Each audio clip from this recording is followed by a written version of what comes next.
Alors bonjour Pierre, Bonjour. on se rencontre aujourd'hui dans le cadre du FNC, le Festival du Nouveau Cinéma 2013, où L'Inconnu du Lac, le dernier film d'Alain Biraudy qui était cet été à Cannes, est présenté aujourd'hui en compétition, enfin pas aujourd'hui, en compétition officielle actuellement. Oui, tout à fait. Il est passé hier, je crois. Oui, hier soir on a fait une projection, enfin il y a eu une projection à l'issue de laquelle j'ai fait un débat questions-réponses, qui est très intéressant. La salle était pleine, ça m'a fait vraiment plaisir et puis les gens étaient assez enthousiastes. Il y avait une grosse attente ici au Québec. J'ai l'impression, oui. Tout à fait. Alors comment est-ce qu'on arrive sur un projet tel que le dernier film de... Alors très simplement, son directeur de casting qui s'appelle Stéphane Battu a contacté mon agent. On ne s'était jamais rencontrés, lui et moi, pour d'autres projets. Et il m'a vu d'abord seul pour me parler du projet parce qu'effectivement c'est quand même un film assez radical avec de la nudité et des scènes explicites. Donc il m'en a parlé, il a fait un petit casting mais qui n'avait rien à voir avec le film en lui-même pour un petit peu voir ce que je dégageais voilà, en tant que personne. Et Alain, à l'issue de ça, a voulu me rencontrer, ils m'ont fait lire le scénario et puis voilà. Et est-ce que tu le connaissais avant Par son travail, mais personnellement non. J'avais vu plusieurs de ses films, dont le dernier, Le Roi de l'Évasion, que j'avais trouvé singulier, loufoque, original. J'ai trouvé que justement c'était un ovni dans le cinéma français et ça faisait beaucoup de bien. D'accord. À la lecture du scénario, quelle fut ta réaction? J'en ai eu plusieurs, mais la première réaction a été que j'ai trouvé que c'était très très bien écrit. Voilà, les dialogues étaient ciselés, sans fioriture, il n'y avait pas de blabla. Notamment sur les personnages principaux, on ne s'attardait pas sur tout ce qu'ils faisaient au quotidien, c'était vraiment sur le sujet. J'ai apprécié aussi à la lecture de voir que c'était un huis clos à ciel ouvert, avec vraiment une mise en valeur de la nature, qui s'est avérée exceptionnelle après au tournage parce que le lieu était fabuleux. Et puis forcément, oui, j'ai vu tout de suite qu'il y avait des scènes assez engageantes. La nudité en elle-même ne pose pas de problème particulier quand c'est justifié. J'aime pas quand dans un film on montre des gens nus juste pour dire regardez il y a des gens nus et que ça fasse du buzz. Mais là c'était justifié, bon ça fait du buzz parce que forcément c'est une plage gay naturiste de cruising, donc voilà. Mais je veux dire par là que dans l'histoire ça prenait toute sa place et puis j'ai très vite pensé que je n'accepterais pas de faire moi-même les scènes de sexe. Mais ça, on l'a envisagé très vite avec Alain et l'autre acteur et on était tous les trois, on s'est mis d'accord très vite. Donc partant de là, j'étais rassuré et voilà. Mais alors, tu parlais du scénario il y a quelques minutes, tu disais qu'il était très centré sur l'essentiel, mais est-ce qu'on perçoit par exemple à la lecture des petits moments humoristiques comme la blague sur la R25? Alors je sais pas si on les perçoit. Ouais, c'est intéressant. Je pense que j'ai pas perçu tout ce qu'il y avait comme humour dans le scénario. Je l'ai un petit peu plus perçu au tournage et carrément beaucoup plus à la vision du film, au visionnage. Mais c'est vrai que non, tout n'apparaît pas comme ça de but en blanc à la lecture, parce qu'il y a la direction d'acteur qui fait beaucoup, et puis aussi parce que ouais, c'est principalement parce que voilà, je me projette pas complètement non plus quand je lis un scénario, j'essaie aussi de laisser la surprise arriver au moment du tournage pour être assez frais, que ce soit ce que mon personnage fait ou les autres dans le film. Donc après on se laisse diriger. Voilà. Le personnage, comment est-ce que tu l'as appréhendé une fois quand tu es arrivé sur le plateau? Eh bien, je vais un peu me redire, mais un peu de la même façon, c'est-à-dire que les répétitions, le casting et les répétitions, quand j'ai su que c'était moi qui étais pris, c'était dirigé de manière plutôt sobre. Il n'y avait pas de la part d'Alain une envie qu'on sente une performance d'acteur, surtout pas. D'ailleurs, c'est pour ça que parfois il travaille aussi avec des acteurs non professionnels, il n'aime pas trop tous les types d'acteurs. Donc ça m'a bien convenu parce que je suis assez friand du cinéma comme ça, assez sobre. J'aime bien aussi les films où il y a un investissement du personnage on va dire très différent de ce que peut dégager une personne naturellement. Mais là, Alain, il voulait quelque chose de naturaliste, d'assez simple. Donc du coup, j'ai pas préparé particulièrement le rôle. J'ai essayé quand même d'imaginer voilà, la logique et l'harmonie du personnage à travers tout ce qu'il traverse dans l'histoire. Et puis le reste s'est fait sur le plateau avec les autres comédiens Sao. Et donc voilà, de manière assez simple, je dirais, j'ai pas fourni un travail de titan avant, je sais qu'il y en a qui aiment bien dire ça, moi je vais pas mentir, j'ai pas particulièrement bossé comme un malade sur mon texte tout seul chez moi. J'avais envie aussi que les choses se passent sur le plateau et je crois qu'Alain ça lui a plu. Parce qu'on était assez malléable et en même temps très ouvert. Certaine fraîcheur. Voilà, ouais, exactement. D'accord. Alors justement, tu parlais un petit peu de la nudité. Une fois que le tournage s'amorce et qu'on est dans le premier tournage, est-ce que c'est une difficulté de... Je pense au début, parce qu'après on s'habitue que les scènes se succèdent, mais est-ce que c'est une difficulté, un tournage pareil? Pas particulièrement, dans mon souvenir en tout cas. Est-ce que les répétitions étaient pareilles, un peu comme des répétitions théâtrales? Ouais, on a répété dans une des pièces de la production en plein été. Bon voilà, et non, sur le tournage, ça s'est bien passé. Bon, ce qui m'a frappé, c'est que je me suis rendu compte que le fait de mettre nu, parfois, en arrivant sur le plateau, c'était comme mettre un costume. C'est-à-dire que le fait bon, il n'y en avait pas, c'était voilà, une nudité totale, mais justement, je me disais que voilà, c'était franc et que c'était parti, et ça me permettait de complètement faire abstraction du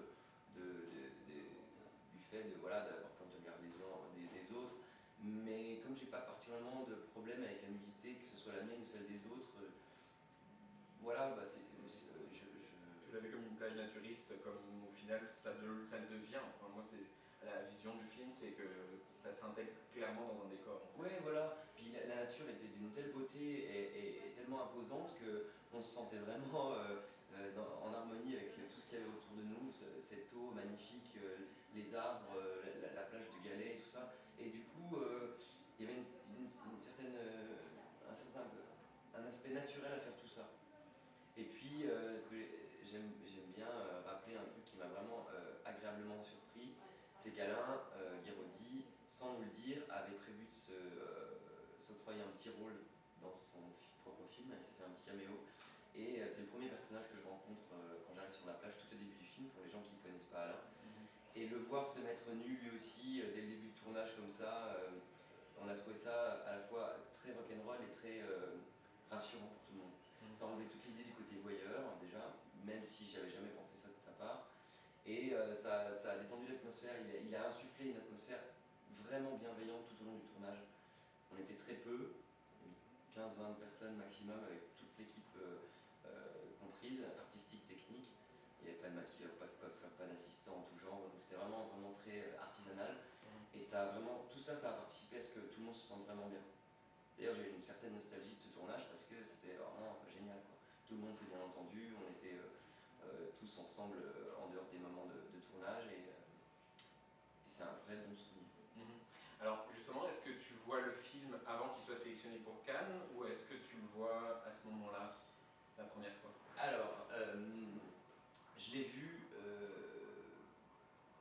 très peu de temps avant le montage final, avant l'étalonnage et tout ça, dans une petite salle avec l'autre comédien Christophe et puis Alain, on était tous les trois, parce qu'il nous avait plus ou moins dit que vu qu'il ait rajouté des vignettes de scènes sexuelles explicites avec des doublures, il fallait qu'on donne notre aval sur ce qu'on voyait. D'accord.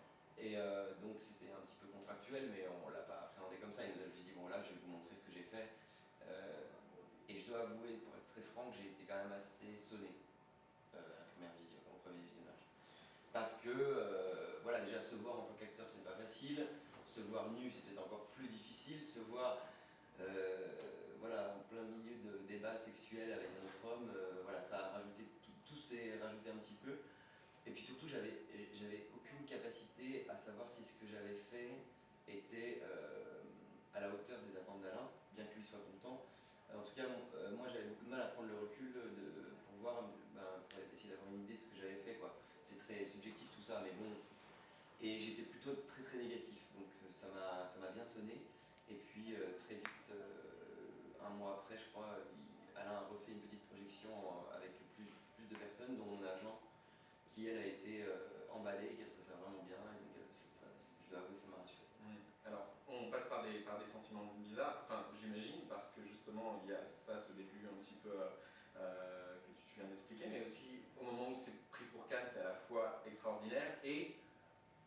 ça va être montré à la terre entière. Ah oui, alors ça, je l'ai juste perçu sur le côté extraordinaire. J'avais beaucoup d'espoir, hein, parce que je sais qu'Alain a été sélectionné à l'International des réalisateurs plusieurs fois. Et à partir du moment où le deuxième visionnage s'est bien passé, que j'étais rassuré et tout, j'avais qu'une envie, c'est que ce film ait une carrière et une aura la plus grande et la plus belle possible. Parce que, une fois que, voilà, même je veux dire, je l'assume d'avoir fait ce film et je suis fier d'être dedans, donc du coup, non, j'avais pas du tout l'idée. Et puis à la limite, si c'est 10 000, 20 000, 50 000 ou 200 000, pour moi c'est pareil, quoi. Le nombre de personnes qui voient ce film. Me concernant, hein, pas pour la carrière du film.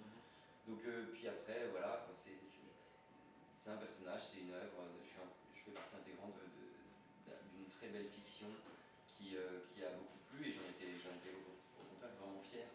Parce qu'on se dit que voilà, si le film est sélectionné, à sa manière, avec son petit voilà, rôle, pas le petit rôle dans le film, mais à travers toute l'aventure du film, c'est une fierté parce que voilà, j'en fais partie et du coup j'en prends un petit peu pour moi. Petite pierre à l'édifice. Voilà, exactement. D'où ta présence avec nous pour le FMC, ouais. Où tu viens représenter le film justement. Alors tu le disais tantôt, les réactions donnent lieu à des Q&A un petit peu assez intéressantes. Est-ce qu'il y a quelque chose qui en question par les spectateurs, des fois t'ont interpellé plus que j'ai été interpellé de manière générale, et pas que je sous-estimais la qualité de cinéphile des gens, mais par justement la qualité des questions qu'ils posaient, l'intérêt qu'ils ont porté au détail du film pour certains. Et on voit bien que chaque individu voit ce qu'il veut voir dans un film. Et donc c'est très intéressant de percevoir le vecteur qui a le plus interpellé le spectateur pendant le film. Il y en a sur qui c'est vraiment des détails, que ce soit le son ou les métaphores qui sont vues par plein de gens à travers le silure dans l'eau. Il y en a qui voient des métaphores avec plein de choses. Je trouve ça chouette, vraiment, et vraiment agréable. Et comme je viens avec aucun a priori sur les réponses que j'ai à donner, ou voilà, je viens pas avec des trucs tout prêts en tête, je trouve ça hyper agréable de pouvoir échanger avec les gens. Je serais intéressé à savoir comment se déroule l'échéancier. Est-ce qu'il travaille de manière linéaire, on va dire, dans le récit, ou chronologique, tu veux dire? Non, non. C'est ça qui rend une difficulté. Vu qu'on a tourné en lumière naturelle, sans aucun projecteur à aucun moment, et en extérieur uniquement, on a dû s'adapter au temps. Ouais. Au temps qui faisait, pas au temps qui passait, enfin, le temps qui passait aussi, puisqu'on avait 30 jours de tournage. Et donc c'est arrivé assez souvent qu'au dernier moment, mais quand je dis au dernier moment, c'est juste avant de tourner, il y ait un énorme nuage où au contraire le soleil qui arrive et qu'on change de séquence tout de suite pour être raccord avec celle qu'on avait fait la veille ou l'avant-veille. Et c'était assez excitant, c'était marrant. En même temps, bon, il nous laissait un petit peu de temps pour revoir un petit peu ce qui se disait, ce qui se faisait, on discutait avec Alain, mais c'était, voilà, encore une fois, fait de manière tellement artisanale, et je crois que ça peut donner, alors peut-être pas une leçon, mais en tout cas, ça peut être un bon conseil pour tous les gens qui veulent toujours tout prévoir de manière très didactique, que en fait, le cinéma peut aussi se faire rock'n'roll. Voilà. Ça peut, si tout le monde est d'accord et y met du sien, on peut faire des très belles choses avec peu de moyens, parce que le film est fait avec très peu de moyens, et avec une grande adaptabilité. Et je parle aussi pour les comédiens. Je trouve qu'il y en a beaucoup qui se font une montagne, qui ont un côté un petit peu précieux parfois pour faire certaines choses. Moi j'aime bien le fait que justement on soit des artisans et qu'on soit adaptable. C'est un grand confort pour l'équipe, pour les réalisateurs, et je trouve que ça ne peut que amener à être meilleur pour la suite. C'est-à-dire on se laisse dans les mains d'un réalisateur. Oui, puis, bon, c'est sûr qu'il y a s'il y a une tartine de texte et qu'on n'a pas prévu de la faire tel jour, je dis pas, c'est compliqué. Voilà, l'apprentissage du texte c'est quelque chose, mais ouais, non, c'est quand on a, je sais pas, ça nous a permis d'avoir un rapport avec le réalisateur et toute l'équipe très sain et très d'égal à égal, que ce soit de la personne la plus insignifiante pour une grosse production, comme on dirait, jusqu'au réalisateur ou au producteur. On était tous très liés, et ça nous a permis de tous mettre beaucoup du nôtre pour que ça marche. Je crois que ce qui fait aussi la force du film, film, c'est ça, c'est que, en tout cas nous on l'a senti pendant le tournage, il y avait une grande cohésion, beaucoup de bienveillance et une entente qui a participé à la qualité du film, je crois. D'accord. Plus personnellement, moi je trouve que le film est un petit peu fait en plusieurs mouvements, c'est-à-dire je trouve que le film vraiment décolle dans son intrigue à partir du moment où ton personnage, Henri, c'est ça Franck, pardon, se met pour la première fois à mentir face au commissaire ou au police qui est là, en présence de l'autre personnage. Ah oui, ça c'était une... Et je trouve que le film monte à partir de ce moment-là sur un autre fil. Et c'est la raison pour laquelle, pour moi, ça marche, parce que beaucoup de films font beaucoup comme ça. Et là, c'est un peu... C'est des paliers. Oui, c'est en palier inverse. Et c'est pour ça que j'ai trouvé que ça gagnait en intérêt au fur et à mesure du temps, parce qu'on se demande, à partir de là, qu'est-ce qui se passe? Qu'est-ce qu'il va faire? Quelles vont être ses directions? Et est-ce qu'il y a des scènes plus particulièrement difficiles, qui ont été plus particulièrement difficiles à tourner, où vous avez dû faire beaucoup de prises? Comment ça s'est passé? Là tu parles de manière générale? Oui. Parce que pour rebondir sur ce que tu dis, je suis assez d'accord. Et j'aime le fait que ce film aussi, effectivement, le suspense monte par paliers et avec très peu de choses. C'est-à-dire que Alain n'a pas utilisé les artifices de la musique, plein de choses comme ça qui font que, attention, vous devez avoir peur parce que là, on doit avoir peur. Au contraire, il n'a rien mis et je trouve que c'est vraiment très talentueux de sa part d'avoir réussi à faire ça. Et pour ta question à propos des scènes difficiles, on m'a souvent demandé si les scènes débats sexuels étaient difficiles à faire. Bon, on a tout répété avant, c'était un peu chorégraphié, donc c'était plutôt... on s'en est fait une montagne tous, surtout Christophe Paou et moi, et finalement ça s'est passé de manière assez simple, avec peu de prises. Mais ce qui pour moi était peut-être un peu plus dur, c'est les scènes de nage, qui n'ont pas toutes été montées, parce que le film, voilà, les rushs faisaient plutôt pas loin de 2 heures. Alain a beaucoup coupé, resserré, mais il y avait beaucoup de scènes de nage, notamment quand je rejoins la berge à toute vitesse pour voir ce qui se passe, vu que Henri est dans les bois avec Christophe à la toute fin. Enfin bon, je ne vais pas spoiler le film non plus, mais les scènes de nage, certaines ont été un peu plus dures parce que c'est quand même très physique. Le voir une fois 50 ou 100 mètres nager comme ça paraît tout simple, mais quand on fait 4, 5, 6 fois à la suite et qu'on n'est pas un nageur comme moi, parfois je me suis fait un peu peur parce que c'est éprouvant, mais ça m'a fait faire plus de sport que d'habitude. D'accord. Aujourd'hui, moi j'aimerais terminer l'entrevue un petit peu avec les perspectives d'un après-film comme celui-là, qui donne quand même une exposition importante pour toi, d'un point de vue acteur. Quelles sont ces perspectives-là aujourd'hui à l'heure actuelle? Eh bien, elles sont... Il y en a. Je pars juste après le tournage, juste après le festival de Montréal, je pars tourner un film à Tokyo, au Japon. Un film japonais, entièrement en langue japonaise. Et moi, je joue un personnage français, donc je parle français. Mais voilà, donc ça me plaît beaucoup, parce que je trouve que voilà, c'est aux antipodes de ce que je viens de faire. Et c'est ce qui me plaît dans le métier d'acteur, c'est voilà, de faire des choses très différentes les unes des autres. Et puis peut-être, alors ça, bon, c'est pas fait, mais je suis en bonne position, on va dire, pour un gros film français en début d'année 2014. D'accord. Voilà, mais bon, c'est pas fait, et tant que c'est pas fait, je pense que j'en parle pas plus précisément. Certain. Mais voilà, moi je suis très heureux que grâce à ce film, j'ai une visibilité que j'avais pas du tout avant. C'est vrai que j'ai une expérience qui est relativement...